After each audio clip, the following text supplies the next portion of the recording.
Нема промени во спорот, но има притисок. Вака бугарската шефица на дипломатијата Теодора Генчовска прокоментира за актуелната европска иницијатива за отворање на европскиот пат и за Македонија, преку тоа и за Албанија.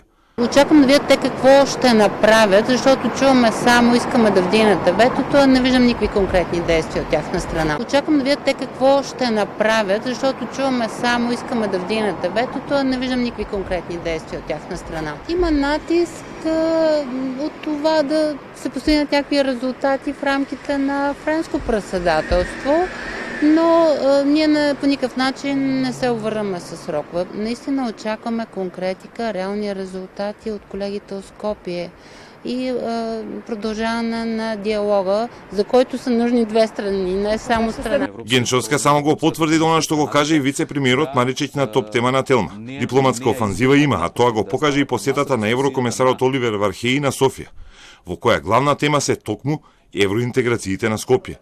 Вархеи си замина, но најави дека по 3 недели повторно ќе се врати во Софија, во иста мисија. Промена во ставот на Бугарија и започнување на преговорите со Македонија во јуни. Маричич пак рече дека станува збор за европска иницијатива во спорот. Ние имавме интензивни разговори со премиерот Петков и со неговиот тим, но очигледно е дека таму имаше определени разлики и во пристапот и во целите помеѓу различните политички представници. Добро е што резолуцијата на Европскиот парламент, кој што некои овде оценија како негативна за нас, гледате дека имало влијание во Бугарија да се гледа како еден вид на притисок да ги почне Северна Македонија преговорите веднаш што поскоро во јуни. Во Софија постои разногласие во владиниот коалициски состав, а тоа го покаже и силноќешното барање на премиерот Петков до председателот Радев итно да го свика Националниот координативен совет за национална безбедност, за да се консултираат околу најновиот развој на ситуацијата. Радев досега не одговори, а Генчовска му контрира на својот шеф во владата, велејќи дека одлуката за повикување на советот е ингеренција на председателот на државата, кога нешто ќе се промени, а досега таа не видела промени.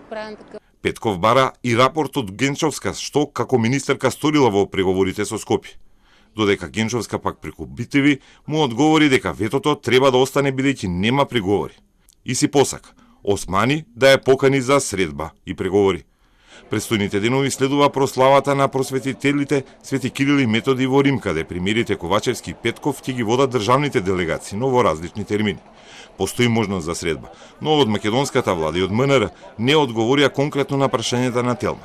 Ниту потврдуваат, ниту не агираат дали е најавена и договорена премиерска средба.